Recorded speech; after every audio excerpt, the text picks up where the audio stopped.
So, Jesse Williams' petition to get fired from Grey's Anatomy quadrupled. The number of signatures quadrupled within 24 hours. And I want to read you the reason why they want to have him fired. This is the reason behind the petition. And this is what it says here. Explanation. Upon receiving a humanitarian award at the BET Awards, Jesse Williams released a cascade of inappropriate, unprofessional, and racist commentary against police officers and Caucasians. Had any one of his offensive words been said by any other race other than an African American, they would have been publicly shamed, fired from whatever job they had, lost endorsements, advertisers, and etc. Shonda Rhimes praised Jesse's speech on Twitter. This petition to fire Jesse Williams was created. Then Shonda recently tweeted, people, boo, don't need a petition. This is a blatant slap in the face to the entire human race. Shonda not only praised him, but she condones his actions. Obviously, she has no intention of enforcing equal consequences for racist behavior and chooses to be a hypocrite. She's fired other people for less infractions. She chose to applaud Jesse's tirade instead of taking affirmative action and neutralizing the situation.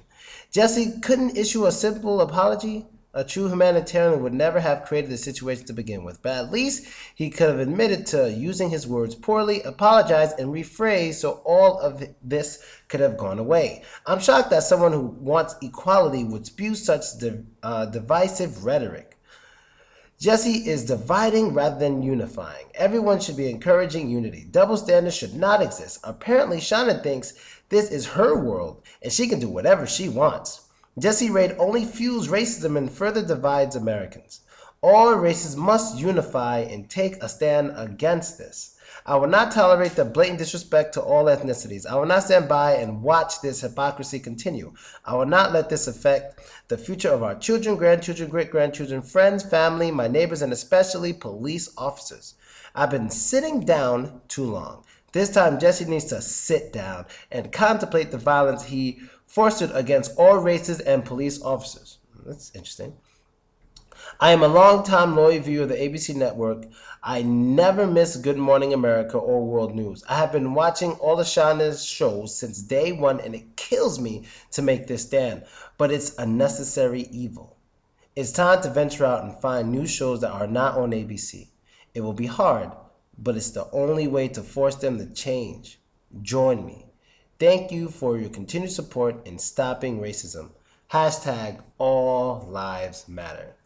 So, that is the reason behind the petition to fire Jesse Williams from Grey's Anatomy.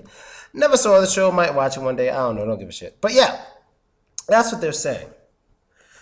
So, I'm going to come at this from two ways. One, as a business move, it was terrible for Jesse Williams to make that speech.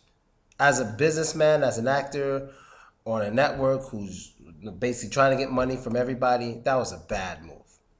But hey, as a humanitarian, if he really feels he's speaking the truth and he's doing what's right for the people, then it shouldn't matter, because the business isn't that important compared to him helping people, helping to better people's lives, basically, as a real humanitarian. If he really gives a shit, money shouldn't be that important or anywhere even near as important as, the truth, basically. So as a business move, not good.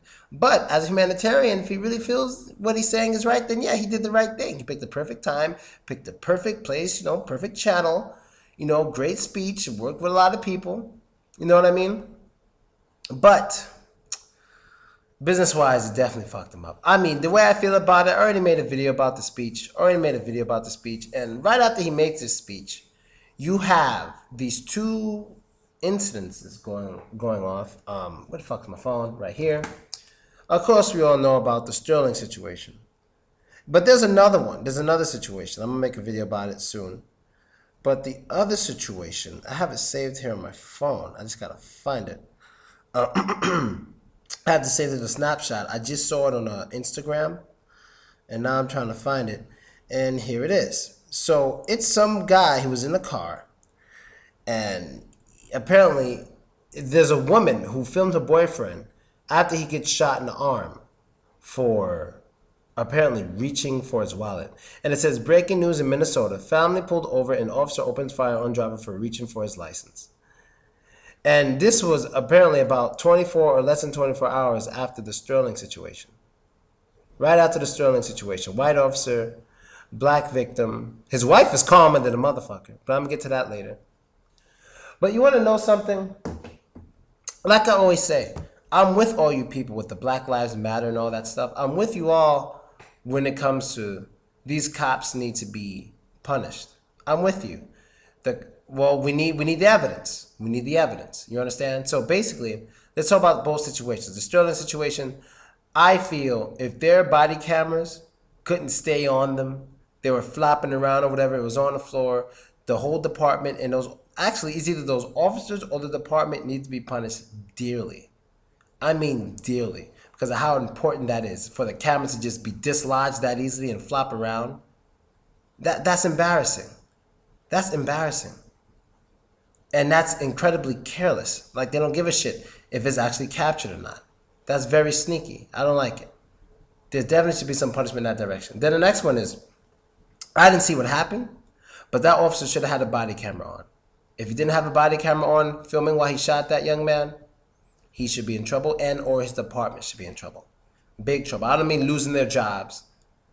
I mean losing their quality of life. I'm talking prison. You feel me?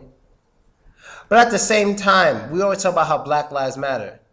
Within those 24 hours, I don't want to dig up the stats on how many black people were killed by black people. I don't want to pull up those stats. Now, I'm not trying to take attention away from those police officers. Like I'm saying, they need to be punished with prison. I'm saying that, but you guys claiming you care so much about black lives, you seem to just follow whatever the news tells you.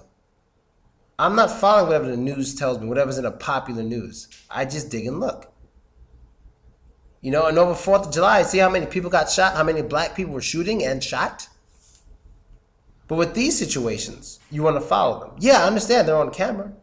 I can get it. But if you really care about Black Lives Matter, if you really care about black lives, it wouldn't only matter about what's on the news or what's filmed. What matters is what's happening. If 20 black people are murdered for no reason, but one black guy was murdered and it's on camera, and you give all your attention to that one because it's on camera, logically, that doesn't make sense. You're just following your emotions and you're not helping to get anything done. Anything real done. You're just following the popular shit, and I wish people stop doing that. So yes, if things were up to me, if I were king of the world or whatever, both police officers, all 3 police officers and or their departments will be facing prison time. One for the infraction to fucking dislodge camera, and the other one, if he didn't have his body camera on or he didn't have one, him or his department should be in big trouble, because that's extremely important nowadays for the wellness of the country, for us to see what is actually going on from a first-person view. It's so important. It's so important. And that's basically it, guys. I'm out. Later.